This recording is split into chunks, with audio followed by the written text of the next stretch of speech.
Ral Kadosh Venichbad, nous allons développer certains thèmes importants à propos de la dîme, le maaser, prélever le 10e, donner la dîme. Le texte dit aser, te aser. Donner la dîme, tu donneras la dîme. Ça veut dire tu prélèveras la dîme. Au fait, de toutes les mitzvot que Hachem nous a octroyées, les 613 mitzvot, on n'a pas le droit de mettre à l'épreuve Hachem. La seule et unique mitzvah que Hachem nous ordonne, nous dit oui, on peut le mettre à l'épreuve, c'est celle de donner la dîme. Parce que Hachem nous dit aser, te aser, ne pas dire te aser, mais tit asher. Ça veut dire aser, bishvil shetit asher. Donne la dîme afin que tu deviennes riche. Pour devenir riche, la recette, c'est donner la dîme. Et Hachem nous dit de le mettre à l'épreuve.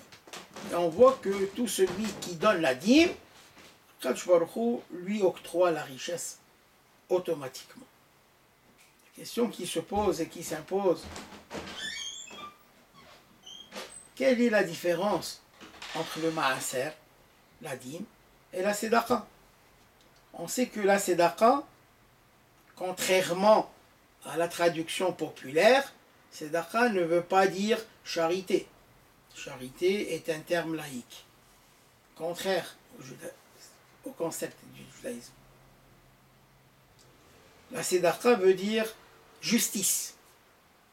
Quand on découpe sédaqa, sédek Hachem.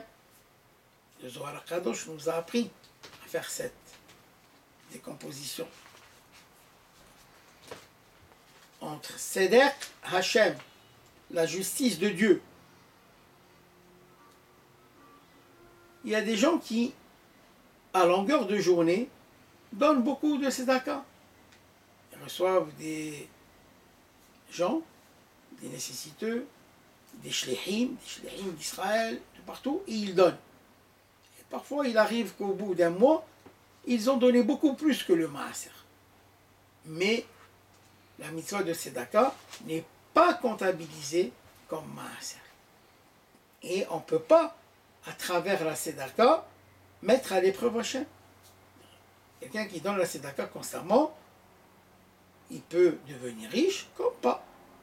Mais celui qui donne le maaser, Hachem lui assure de devenir riche. Quelle en est la différence? Alors, notre maître, Rabbi Shalom Messas, ancien grand rabbin du Maroc, qui est devenu le grand rabbin de Jérusalem pendant près d'un quart de siècle. Et pas seulement ça, avant lui, le poste était vacant, et après lui, le poste va rester quelque temps vacant, mais c'est lui qui va occuper le poste de Rosh Av Bate Koladin. Avot Bate Koladin. Rosh Avot Bate Koladin. Ça veut dire qu'il était le président de tous les tribunaux rabbiniques de Jérusalem. Ashkenaz et Séfarad. Et c'est une première. Maintenant, son successeur, qui est aussi natif de Casablanca, le grand rabbin Rabbi Shlomo Moshe Ammar Shelita, qui était grand rabbin d'Israël, c'est le grand rabbin de Jérusalem. Mais il n'occupe pas la fonction de président de tous les tribunaux rabbiniques de Jérusalem. Rabbi Shalom Messas, dans son livre, il explique la différence. C'est quand la tzedaka, très important, le monsieur il est à son bureau, et on tape à la porte, le premier il rentre, il ouvre le tiroir, il lui donne une enveloppe, il donne le deuxième, etc. Parfois, il est content de donner, parfois il est mal pris, parfois il dit c'est trop. Quand on le sollicite, il a de rahmanout, il donne. Mais celui qui prélève le maaser, c'est différent. Lui, il a déjà prélevé le maaser. Il s'est détaché de cet argent. Et il l'a mis dans une enveloppe spéciale pour le maaser. Et il attend avec impatience qu'il va venir prendre cette enveloppe, qui va lui rendre service, en fait, pour accomplir la mitzvah. Justement parce que il se prépare tellement à faire la mitzvah, que la mitzvah est sans borne. Et on sait que la préparation de la mitzvah est plus importante que l'accomplissement de la mitzvah elle-même. On apprend de Beha'alotecha et Hanerot. Lorsque tu prépareras, lorsque tu feras monter les nerot, c'est pas marqué lorsque tu allumeras. Behadikecha et Hanerot. Pour dire d'ici qu'il y avait un escabeau. Le Kohen Gadol montait sur l'escabeau pour préparer les lumières de la menorah. Mais seul le Kohen Gadol pouvait faire la préparation. Par contre, l'allumage pouvait se faire par un Kohen Hédiot, un Kohen ordinaire, pas Kohen Gadol. Donc d'ici on apprend l'importance, le zèle qu'on fait, l'effort qu'on fait, les fonds Sahara Agra.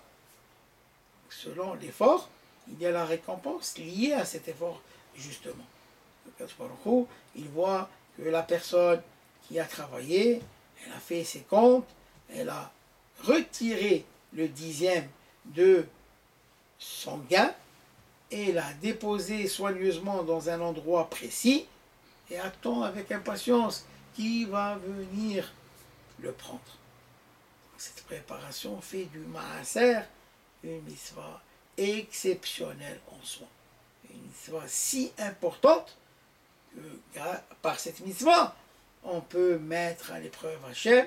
Voilà, je donne le maaser, je donne le maaser, parce que Hachem va m'enrichir, donner la richesse. Et effectivement, Hachem octroie la richesse. Donc, il raisonne que Hachem nous donne le pouvoir et le vouloir de toujours donner, d'être des donneurs, d'être des donateurs, d'être des mashpi'im. Hachem nous donne sa bracha.